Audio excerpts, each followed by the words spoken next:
Romans 3:23 says all have sinned and fall short of the glory of God. And in the vast majority of interactions I've had with people about this verse, people have been like, well, yeah, of course, everyone has sinned. But on a couple occasions, I've had people say, well, I don't think that's true. And I've had a couple say, I don't know that I've sinned. I haven't killed anyone. I haven't stolen. I haven't lied. Well, part of me wondered, well, is that really true? But what if it was? I guess it could be.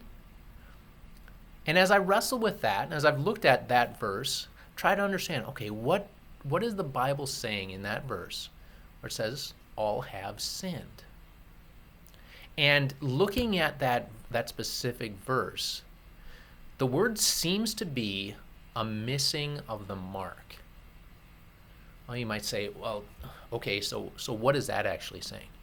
Well, let me use an example of a way that verse might have been used, or that word might have been used back in that time, but also use an illustration from today to try to help paint the picture of what this missing the mark is all about.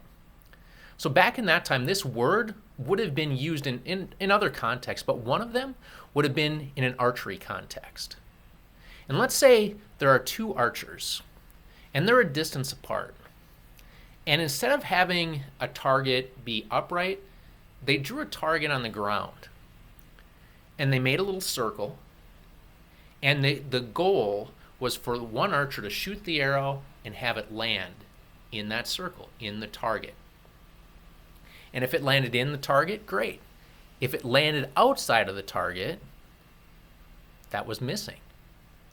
And because they were a distance apart, and they wouldn't necessarily be able to see exactly if their arrow landed in the target or not, one shooter could make the shot, and someone standing over in that area, hopefully not too close, but in that area, would be able to yell, mark, or sin in this case. And from what I understand, that's what they would have yelled. And they would have used this word, that arrow, when it missed the mark, the target, they'd yell sin. You might say, okay, well, I hear that, but I don't relate to that much. Let me use an illustration from a possible scenario today. Let's say there's a college student that's coming home to their roommate. And that roommate has not been the best. They've had tension in a number of situations. And that roommate has been frustrating in many ways. But this college student on the way back is just going to stop there briefly. They're going to just drop something off, and then they're going to go and hang out with some other friends. Let's say that college student walks in to the dorm room or the apartment, whichever helps you to think about it, walks in, and the lights are off. And they hear a voice from that roommate's bedroom saying, "Oh, I'm not doing very well. I've got some medicine waiting over at the health center. Could you please go get that medicine for me?" Now, that college student has a decision to make, because they already have some plans. And there's probably a wide variety of choices that they could make. But let me break it into three categories. The first category would be, this person's in a weakened state. Maybe I could go mess with them. Take a shot at them. Or maybe if you're a little less violent, just mess with them mentally. Be mean to them. Well, there's a second category of things. You could just wish them well, but ignore their need and their request. As it turns out, that college student has something to do. College student already has plans. Could just say, you know what, I'm busy. I'm sorry I can't. But then there's option 3. That student, that roommate is in pretty bad shape.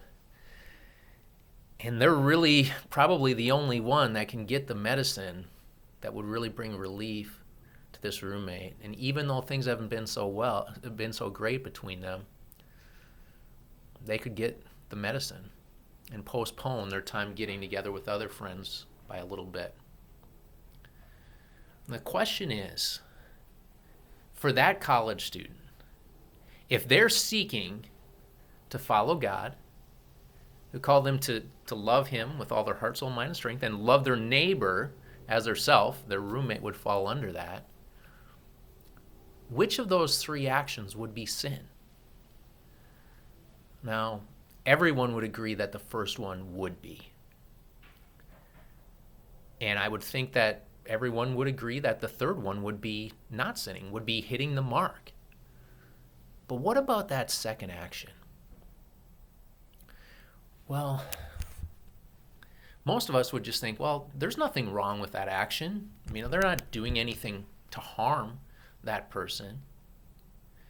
But as the Bible defines it, as that word is used in Romans 3:23, that second action of just kind of ignoring their need at that time would fall under the category of sin.